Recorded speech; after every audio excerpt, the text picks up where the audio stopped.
Bisi and Judd on SKOR North and SKORNorth.com.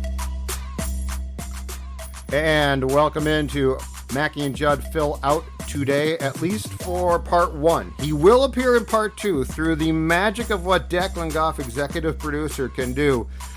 Phil traveling the past couple of weeks with a bunch of corporate stuff, so unable to join part one of today's episode. But Declan, it is very exciting because last night I went to the Twins game, but I wasn't focused on the Twins game. You weren't? I had the Vikings roster in front of me. Oh, my God. And the depth chart.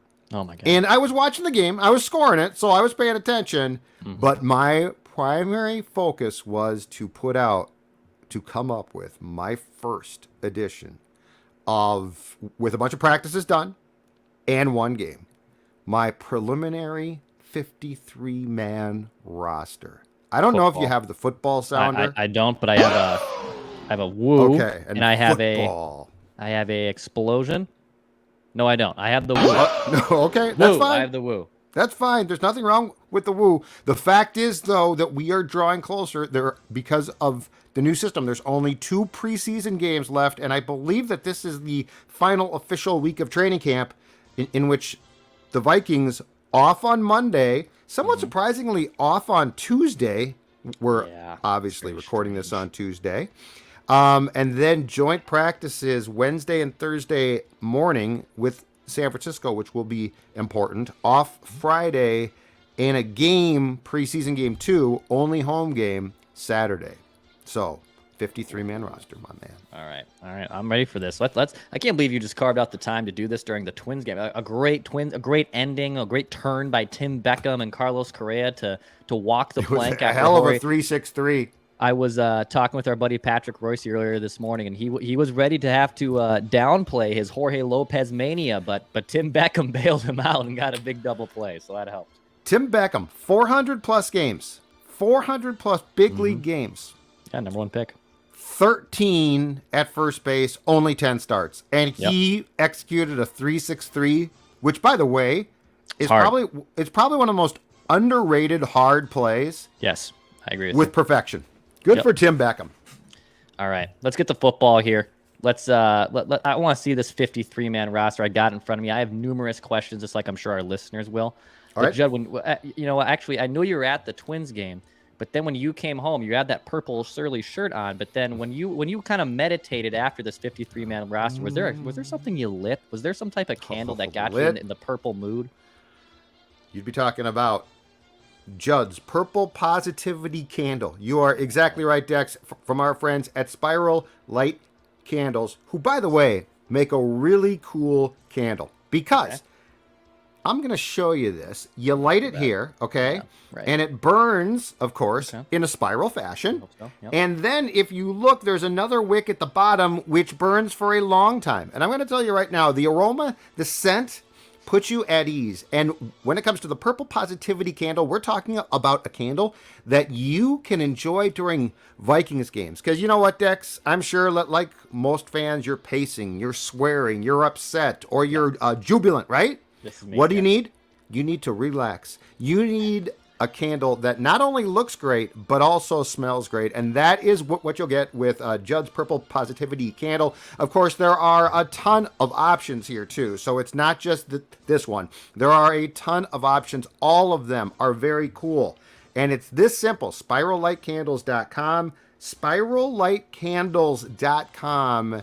Make sure, September 11th, when the Vikings are playing what promises to be probably a very close game, a tough game against the Packers, and the stress is high, that you have one of Judd's Purple Positivity Candles burning to help you ease your mind. All right, a 53-man roster. You have 26 players on offense. I believe 24 on defense. Of course, you have your 3 special teams players. Let's start with the juiciest topic here, Judd. So you have 2 quarterbacks being kept. I know this will shock you. Kirk Cousins is one of them. And then you elected to keep Kellen Mond over Sean Mannion. Your decision to keep Kellen Mond as the QB2 on the 53-man roster, backing up Kirk Cousins. So I decided that I was not going to get too cute here, Dex. Okay. And so I am I decided to, as I explained in this entire depth chart or 53-man roster can be found at our website, SKORNorth.com. What I decided to do was work within the confines of the current construction. Okay. Because, like, I believe that the Vikings should go out and get a QB2. Now, that very well could make Mond QB3. Just for reference points, the Rams, who KOC was the OC for last year, kept out of training camp 3. So I think that there is a chance that the Vikings will have a third. And Kellen Mond, I really do believe, is a project. Sean Mannion's not. And look, Sean Mannion, like we saw it against the Packers in Green Bay. Mm-hmm. Sean Mannion, if you put him in, I'm sure he's a great guy, so I'm not trying to be mean here. But for the purposes of trying to win, he's just about useless. Yes. And so working within the confines of the construction of the 90-man roster right now, which will be cut from 90 to 85 by 3 p.m. today, working within that, Cousins, obviously, QB1, Mond, QB2. That's how I arrived at that. You're muted, Declan. Hold on. There we go. There you new go. microphone here, new studio. Very Judd-like of you. Congratulations. Very, very Judd-like of me. You're 29 and you're aging quick. It is true. Sean Mannion does nothing for you. I mean, if you have to start him in a game, you're shipwrecked. You're doomed. Yep. If he wants to come back as a offensive assistant or whatever it is as a coaching staff member, I will welcome that. I am okay with that. I don't care that he would take up a coaching spot roster, but for him to take up a roster spot on one of the coveted 53-man roster positions on the Vikings, that causes some issues for me. And here's my question: what's the point? Like, what's the point? Kirk likes him. Just a veteran, and he's been in the Rams system before. Yeah, but I mean, he is so Mond's problem is that Mond knows what he wants to do, but he's not there yet, right? Mm-hmm. And at times he makes plays. But in general, Kellen Mond is a tick slow because he's trying, we hope, he's trying to learn. Sean Mannion knows 100% what he wants to do, and he can't do it. Mm-hmm. Like with Mond, it might come. It might not. But when it comes to Mannion, he knows exactly what he's seeing. He knows exactly how he should process. And he's 30, and he can't get there. And so I see no point in, as far as what you just said, I don't see a point in him taking up a place on the 53 when those roster spots are pretty doggone precious. I agree. All right, to running backs. Mm-hmm. You have 4 running backs being kept for the Vikings. This was tough. Dalvin Cook, Alexander Madison, Kene Nwangu, and Ty Chandler. Chandler being a rookie. Both him and Nwangu had nice showings in the first preseason game.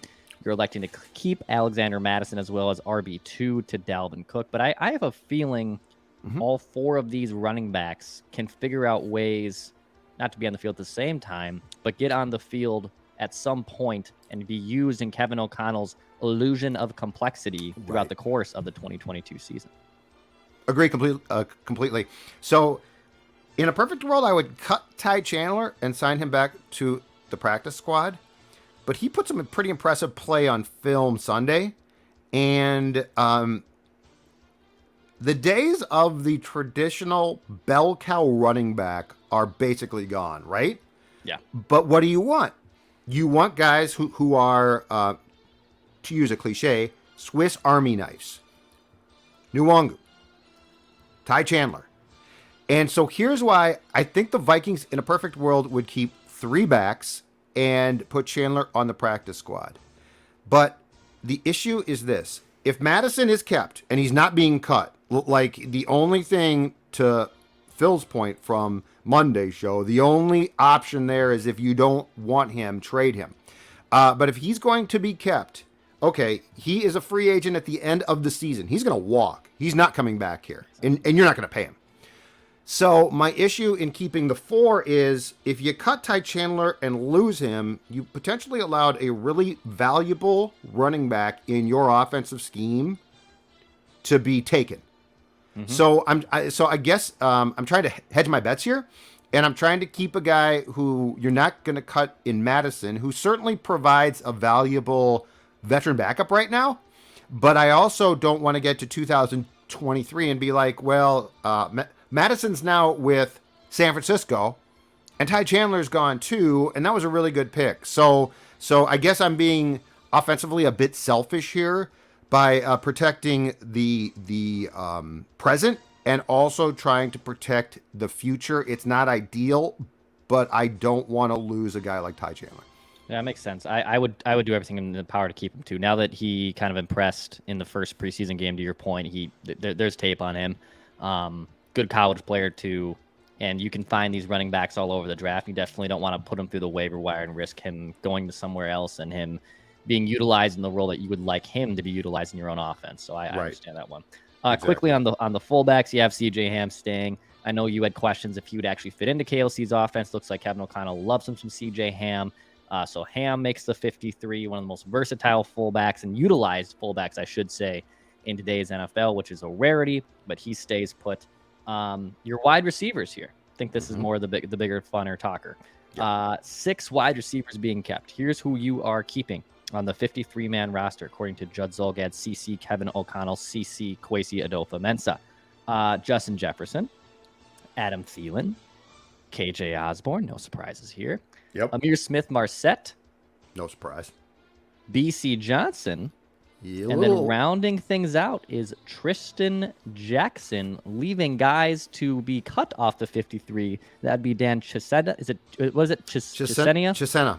Chisena. You're saying it wrong for years. Chisna. I've said Chisna, and that's just 1,000% wrong. And here's the worst part: no one corrected us. Yeah, no one corrected us. No one corrected us at all. Also not making the 53, rookie Jalen Naylor, rookie Thomas Hennigan, rookie Myron Mitchell. Myron Mitchell was drafted by the Vikings this year. Is that correct?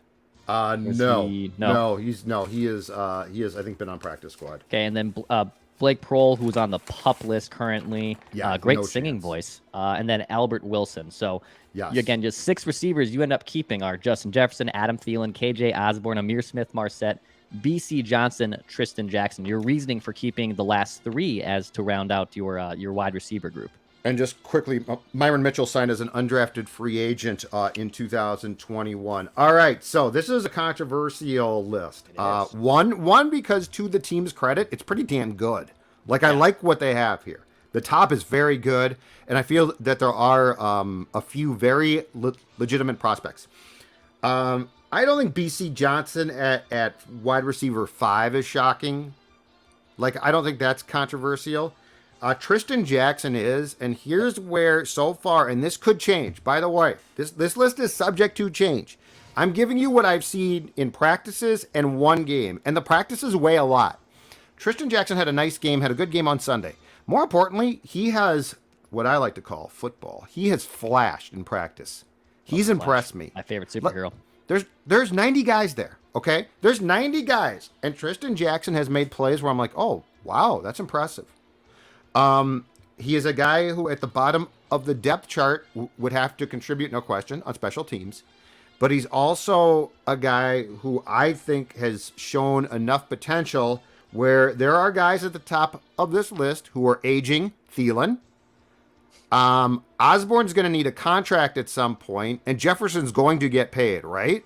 Yes. So Tristan Jackson intrigues me a lot. Now, the toughest cut for me personally, and the one where I'm not convinced, I'm right, Jalen Naylor, 6th round pick, good speed, another guy who I certainly think that the Vikings are going to try to get through to practice squad.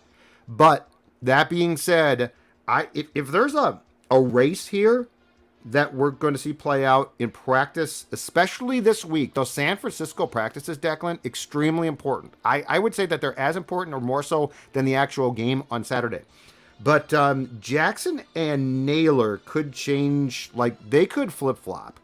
Albert Wilson caught 2 touchdowns against the Raiders on Sunday. He's 30. I believe he's in his 8th year. As I explained to you and Phil on Monday, there's no real upside here. When we're talking about Jackson, Naylor, there's huge upside. There's all of this. My God, they're fast. They can improve. Albert Wilson to me is a camp body, and there was a reason why he's playing late in games, and that's not because he's going to carve out a place on the 53. Besides that, though, Mitchell's played well at times. I think you could probably get him through to practice squad. Mm-hmm. There is also a trick here. So we're going to go from 90 to 85 today, 5 guys, which will be simple. We're going to go from a week from today, Tuesday of next week, 85 to 80. And then the following Tuesday, which I think is the last Tuesday in August, we're going to go from 80 to 53. And the trick is this, and teams count on this. Because teams are so focused on their own guys, unless they have a young player who absolutely has continued to flash, they will cut him often because the market becomes so flooded on that day with players that the team's focus is on signing their own guys back. Sure. So, like, if Carolina has a guy that you like, but you have a guy at the same position, you're going to try and get your guy on your practice squad. Right. Now, makes sense, yeah. Chandler, to me, is a bit of a wild card because I think the skill set could intrigue teams. But as far as a guy like Naylor goes or Jackson, I think what they're going to try to do in keeping 6 receivers, Declan, at the wide receiver position, I think what they're going to do is count on the market being so flooded with players at that spot that they can get one of those through to practice squad. That makes sense. I'm not exaggerating when I say this. I think Amir Smith-Marset would legitimately be the second or first best wide receiver if he was a Chicago Bear right now. And that's a credit to the Vikings receiving group. That's also a, I guess, disservice to what the Bears are trying to do, at least in 2022. 2 or 3 for sure. Right. It's actually incredible that the Vikings have a legitimate plethora of these great wide receivers. Yeah, Tristan Jackson would obviously be the shocker, quote unquote shocking one here, and this is still subject to change. To your point, I think Jalen Naylor and Thomas Hennigan probably have the more inside route to get back onto this 53 if you were to make another draft, which you said you're going to do. Naylor for his punt returning ability, or Hennigan for his punt returning ability, and Jalen Naylor, I don't know. I can see him kind of vaulting himself back up with some more impressive practices and maybe a good showing in a preseason game. Yep. But I think mostly those first 5, Bisi isn't in pen necessarily, but he certainly is in pencil. They like to use that cliche in spring training with baseball. He's not in pen, but he's in pencil right now. And I think I'd be pretty surprised if he was erased. So I think your wide receiving groups here is pretty dead on. So I'm not too surprised by any of the camp cuts there. And I think it looks like, unless he completely falls apart, Amir Smith-Marset is going to return punts. Hennigan, to me, is a classic practice squad guy. Yeah. You like him, and he's going to get through. I would be floored if he got claimed. Might be the next Chad Beebe. But the key thing there is, yes, he might be. You're not wrong. Cut again, by the way. Amir Smith-Marset is going to have to show, because that's a tough job. The punt return job is tough. He's going to have to show he can be reliable, and that is difficult because the one thing is you can't fumble the ball because all hell breaks loose, as we know. Your tight end group, you have Herb Smith Jr., Johnny Munt, and Zach Davidson making the 53-man roster. Yep. Percentage-wise, what is the chance that Zach Davidson does make this 53? As it stands right now to Judd Zulgad, right. What is? Because I think this is another guy that's probably in pencil. He certainly isn't in pen to make the roster. I think the only reason he would is if Herb Smith's injury lingers, and it's by default you need bodies at tight end, right? So what's kind of the percent chance do you think Division II stud / punter Zach Davidson makes this 53-man roster? So here's where I'm at. A bit of a crossroads in this, and the decision to keep Zach is a little bit controversial. So if you look at the Vikings depth chart, official, which was put out before the game. No. Ben Ellefson is ahead of Davidson. Okay. But here's what I'll say. In watching practices, I've seen Davidson flash more. And I would guess that those two are fairly closely equated. So, it probably comes down to a certain point to blocking, right? But I gave Davidson the nod for right now based on what I've seen with my own 2 eyes. because the depth chart would say different. And for the most part, I will defer to the depth chart. Sure. But Davidson has a skill set and an athletic ability that intrigues me. And I don't think I have noticed Ellefson really much, if at all. Davidson, and it's not like he's doing great stuff, but he's made some catches. He's done enough where I think that there's going to be intrigue there. And I do think that, without question, they're going to keep 3 guys at tight end, especially because there's probably going to be some question marks about if Irv Smith can play in week 1 against the Packers. Listen here, kids. Judd Zulgad has been covering a lot of training camps and practices for years here. He's come up with numerous depth charts. You know, this kind of reminds me of when Judd's Hockey Show likes to make line combinations. And Judd, we are like a month away from preseason hockey. So line combinations, if you're a Judd's Hockey Show fan, you're watching this video right now, they'll be back. Just be patient. A little bit more patience here, darling. Patience, darling, patience. We're going to have some line combinations in about a month here. Judd, to round out your offensive line and the offensive position group players on your 53, you are keeping 10 offensive linemen. I'll run through the names here. Yep. You have Christian Darrisaw, Ezra Cleveland, Garrett Bradbury, Ed Ingram, Brian O'Neill. I think those first 5 guys are also, by default, maybe your 5 starters that you're kind of projecting to for week 1. That's correct? Absolutely, yes. Okay. And then the other 5 linemen that you're keeping on the 53 as #depth guys, Blake Brandel, Chris Reed, Austin Schlottman, Jesse Davis, Oli Udo. So potential cuts there in your list include Wyatt Davis, 3rd-round pick from last year. He's not going to make the team. Kyle Hinton, Josh Sokol. Your decisions on keeping those 10 players on your offensive line and your moving company. So this was, thanks, PA. This was actually pretty simple. The first 5 are for right now, tentative starters. Bradbury, by the way, is not safe here, but until there's a significant enough change on the roster, again, much like with Mond and Mannion, by default, I'm going with what's there.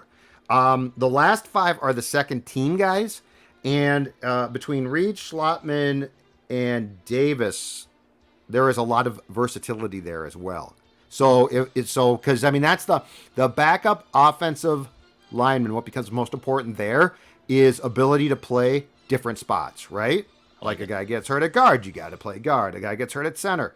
I think of all the positions I did, Dex, outside of like fullback, which is to your point, not really sexy, not really fun. I think of all the positions I did, this was the simplest one offensively. Wyatt Davis I don't think he comes back to the practice squad. I think he is a bust. I don't think either. I mean, 2 coaching staffs with very different philosophies on life are basically saying you can't play. That's a very damning comment for a 3rd-round pick. I think there's some practice squad ability here. Josh Sokol, who has not been great in training camp at times, but was, I think, he represented himself pretty well for a rookie, especially an undrafted guy on Sunday. Josh Sokol, to me, is a classic practice squad center who you will look to develop. And look, you know what? Centers come in all shapes and sizes, and they come through all different means. And I don't think that there's a chance on God's green earth that Josh Sokol is going to play a regular season snap in 2022. I think there's a very good chance he gets stashed on practice squad, and I think there's a very good chance eventually he could be in the competition down the road for that job.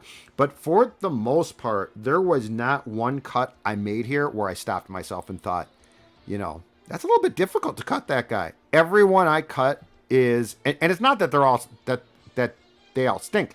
I think it's that it's pretty explanatory how the offensive line that's currently on the roster would fall out. Okay. Wyatt Davis, the 86th overall pick in the 2021 draft. I'm not 100% sure on this, but he's got to be one of the highest players then cut from that draft class in just 16, 17 months since that 2021 draft class took place. So pretty rough go of it for Wyatt Davis. Judd, halftime through your 53-man roster. We'll get to some defensive starters here in a minute.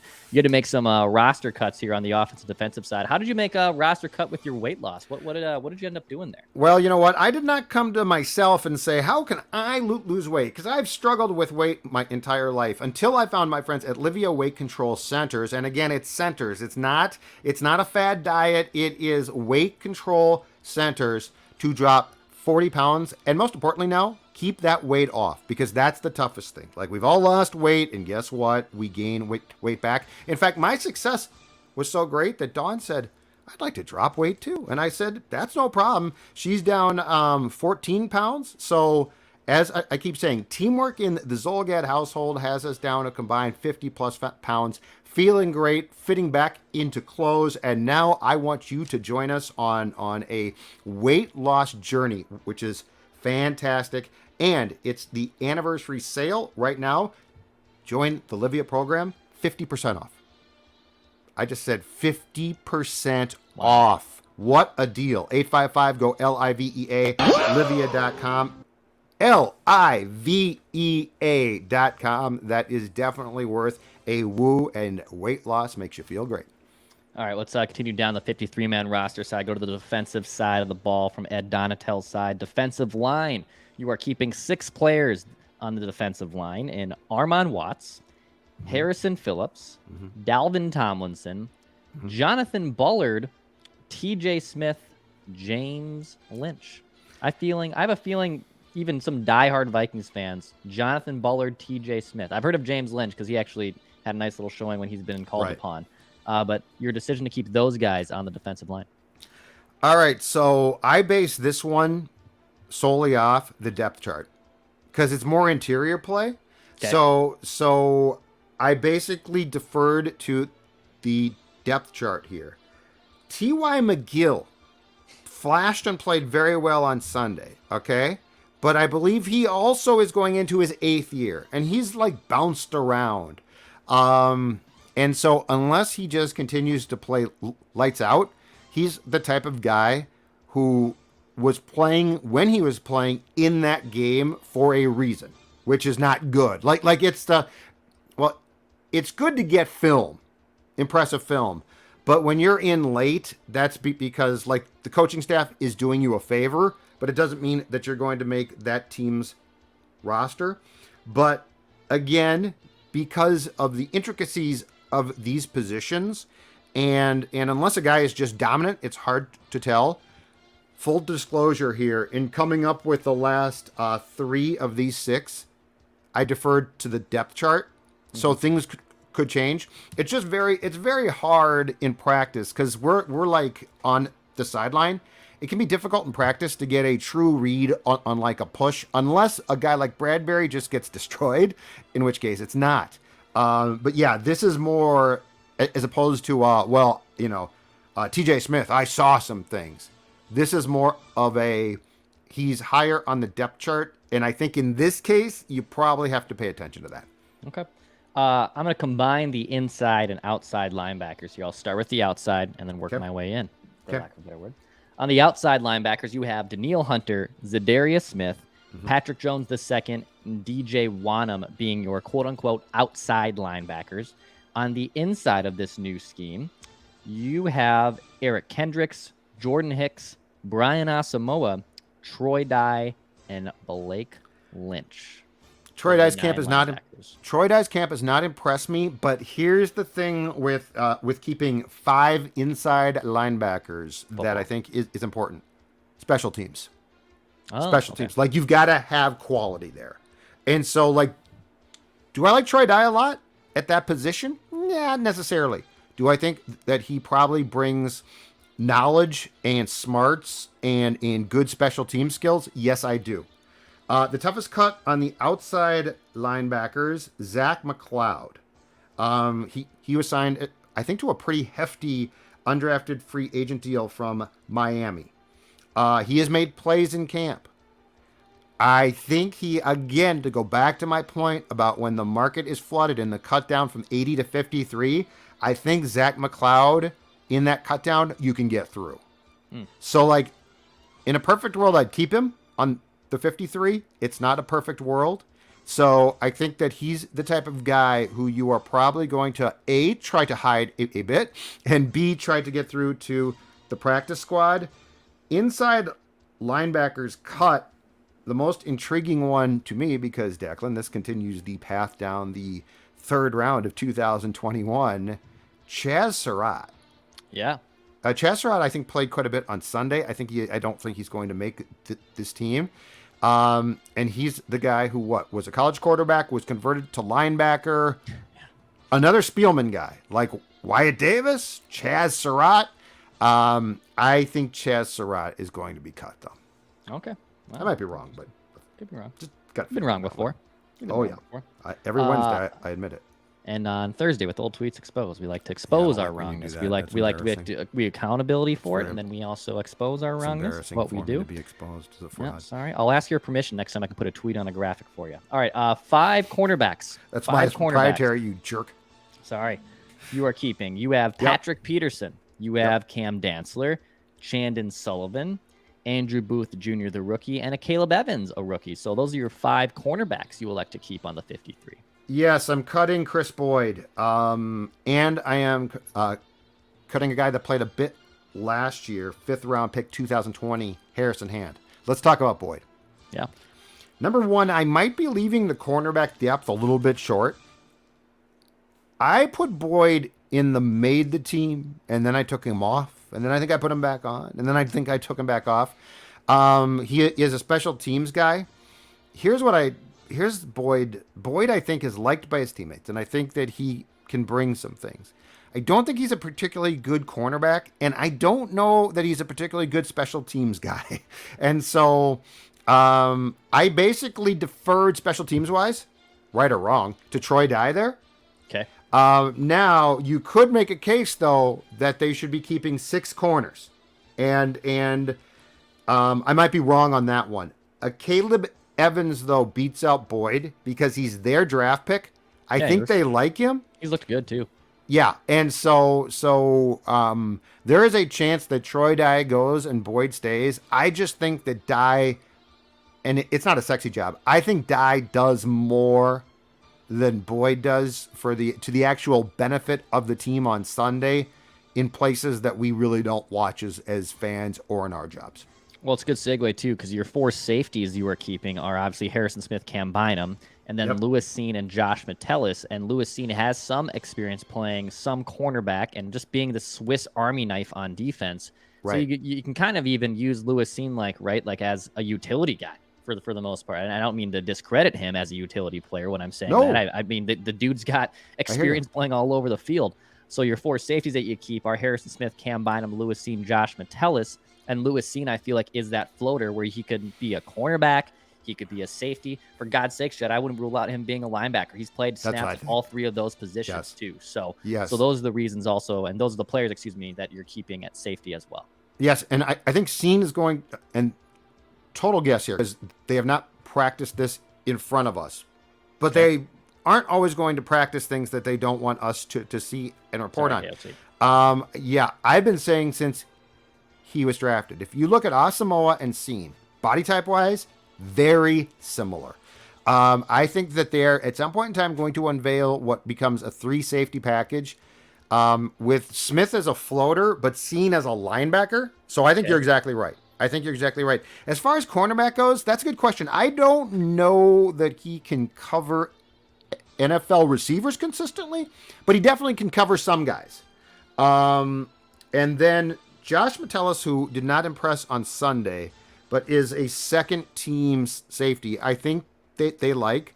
But, depending on the route that they choose to go, Dex, I think you could also sort of group in Troy Dye, Chris Boyd, and Mattellus as like potential special teams guys on the bubble.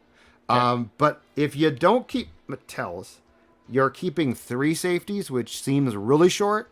So I kept 4. So a lot of this just came down to 2 things on defense: special teams contributions and giving yourself depth. So if guys go down, you don't have to take a player who's not a safety and put him there.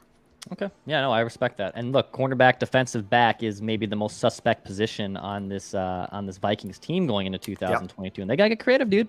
The defensive line, it's almost a chain reaction. The defensive line has to get after the quarterback, because if they don't, if Zadarius Smith, Daniel Hunter, and company do not get after the quarterback, oh boy, teams are gonna be passing all day against this Vikings. Well, and Cam Dantzler has to play well. That's true too. Well, like, they've got guys behind Cam who I think might be good. Mm-hmm. And who are trying to learn on the job. But if Cam Dantzler does not hold up, and I think he will, but if he does not, you are probably in trouble. Okay. Last three spots here. Special teams, baby. Yep. Special teams to round out the 53-man roster. Greg Joseph, I know we can't really give him credit for being a Mr. Mankato. The dude is having a hell of a camp. 60-yarder on Thursday. 60-yarder. Just with room to spare.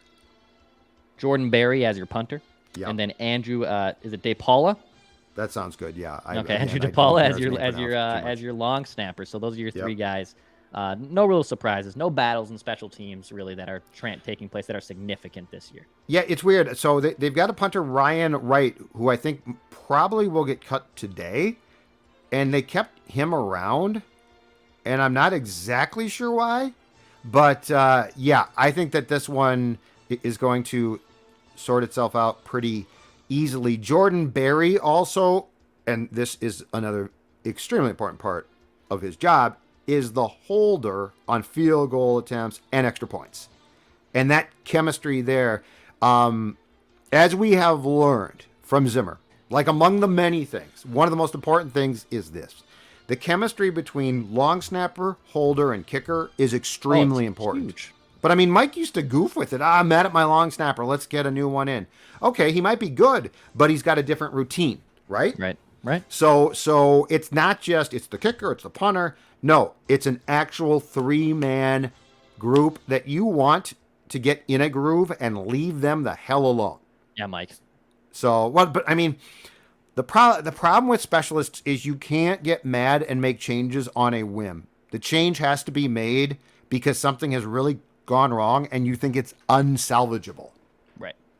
Which, I mean, Joseph missed some kicks, but it was never like, oh my God, he's terrible. So, yeah, so the three specialists, I think, are going to be absolutely fine. And I would expect them all to have very decent seasons, if not very good seasons in Greg Joseph's case.